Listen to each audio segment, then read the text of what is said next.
This episode of Chains is sponsored exclusively by Charlie Foxtrot Brewing. Ask for beers from this veteran-owned brewery and tap rooms across Southwest Florida and Western North Carolina. Thank you for supporting our veterans. Chains, Part 14. Written by dhonash. Narrated by Vern Henderson. I awoke from another vivid dream with every muscle clenched and at the point of snapping. In the dream, I was in someone's attic sorting a bunch of boxes in a keep or sell situation. I think someone had died. An acrid burning smell kept distracting me from my dream task, and each time I'd follow the smell over to a window that looked outside into a blue-black night. No stars, no moon. After a few moments of this, I broke the window in frustration. Immediately, an impossibly huge arm rose from the ground, as if in anger, and began punching into the earth at random. As I went to move away from the window, I found that my legs were bound by cages made from twisted rebar. In a flash, my arms were bound similarly. The giant arm had hit close to the house, and I'd felt the impact. I strained against the metal cages, and with one last mighty push, it all disappeared. I didn't recognize where I was, or what had happened for a few moments, and what I did remember came back very slowly in fragmented pieces. Imprisonment, a head wound, old caged leg, followed a few seconds later by memories of the other prisoner, my scuffles downstairs, and then a vague sense of urgency that I couldn't quite place. I smelled smoke, and the vestiges of my dream panicked me for a brief second, and I looked around for a window hoping that ridiculous giant arm wasn't waiting. I banished the fears of my dream with a long, slow breath and looked outside the room. There was a fire being fed steadily underneath the large metal cage, around which were several people that seemed to be chanting.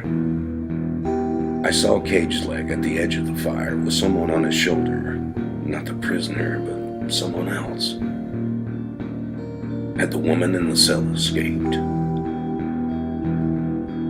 Suddenly, I heard Caged Leg shout, "His chosen feels no pain," as he stepped slowly across the fire with the prisoner. He was up to his shoulders in flame and stood there. It would be impossible for anyone to do what he did. As he stepped out, I could see the face of the prisoner. I knew him. He was the young foreman at the mill, Chris Bollington. There was a grisly cage on his arm. There was no way that he'd be involved in any of this. I went back to the room and got my club. Whatever they were about to do to Chris was absolutely not going to happen on my watch, concussion or not. I went back downstairs and pushed out of the front door to confront the group. There was a strong wind, and the accompanying cold rain sent a chill through my tired bones. I could feel the warmth of the fire as I got closer. One of the delinquents caught sight of me before the others and yelled, "Oh, look out, it's the sheriff!" Most of them scurried away and behind a Caged Leg. He turned to face me with that same crazed smile as before and laughed maniacally. Small sections of his burned and blistering skin came off as he set Chris down. That was objective one accomplished. The cold rain had stopped completely.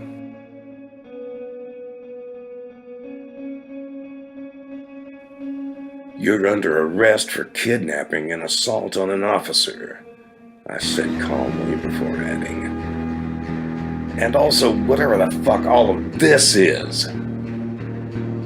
I raised my trusty club and pointed it at Cage Leg, hoping it hated crazed maniacs as much as it hated cabbage. "I've always been impressed by you Ramsey boys," said an old woman standing near the fire. I recognized her voice from the cellar. It was Mom. She couldn't have been more than 5 feet tall. Her thick, wavy gray hair stood almost straight up from her head and framed her face like a cold corona. I recognized her instantly. She was Corporal Penelope. I knew her as the heir to an apple farm who cared deeply for her community and took in people that had fallen on tough times. The recall and temporary cognitive dissonance seemed to take a toll on my beaten head. The headache throbbed back. "What's happened at your farm, Miss Leah?" I asked, knowing that all of this was somehow orchestrated by her. I began to lose my nerve. "His chosen has come. We've followed the signs and done what's been asked of us. Corinth shall not leave.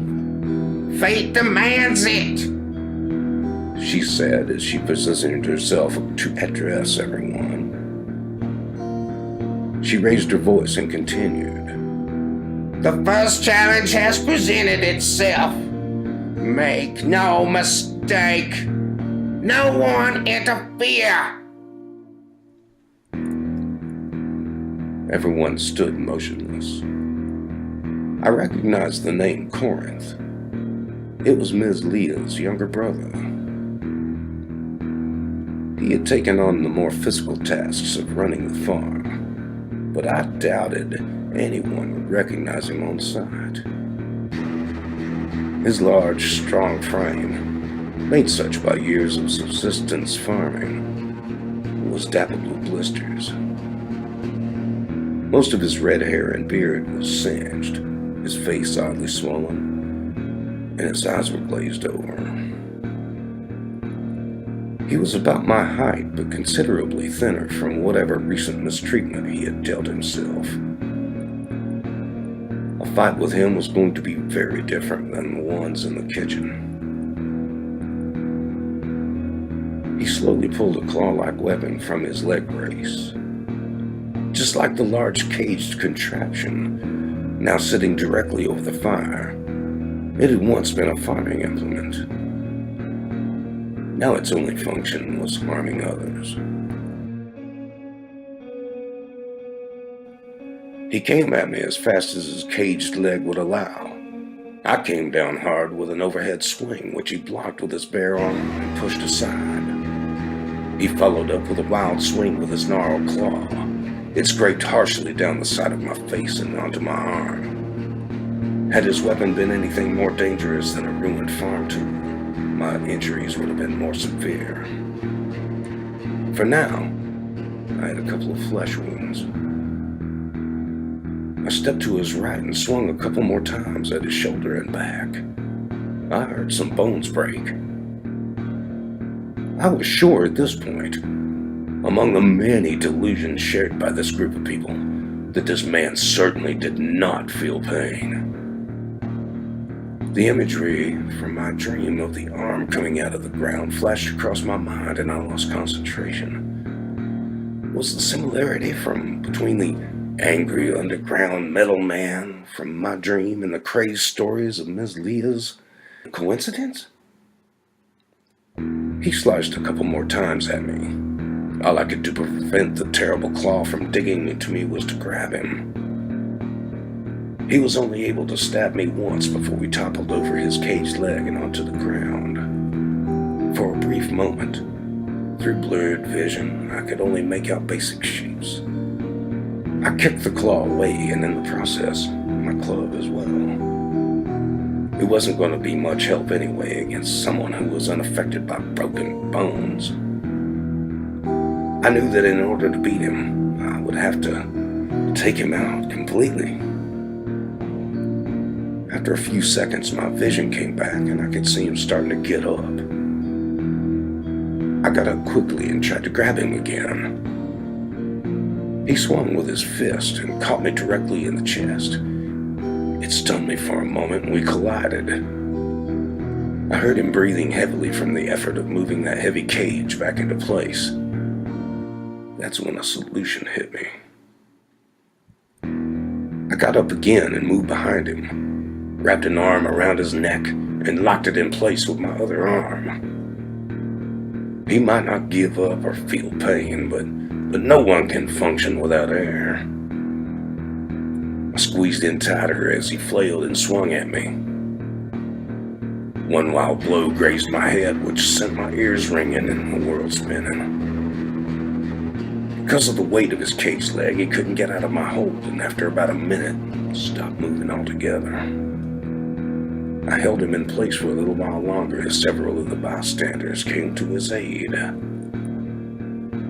single shot fired into the air. It was Miss Leah. She had my gun the whole time. It is decided, she said as she waved her hands ceremoniously. I felt myself weaken dramatically and my vision started to narrow. I cursed my injury more than ever now. At the moment when I could finally put a halt to this insanity, I was going to be powerless. Again. I felt my body being dragged across the ground. I could hardly move, and my head was roaring in pain. At the edge of the tree line, I saw two women dragging Chris's body away from the fire. I was briefly filled with hope before I felt a large metal object being clamped onto my leg. This made even less sense. I fought them weakly until someone grabbed my arms. My senses dulled to an all-time low. I could feel the heat of the fire and I was being dragged again.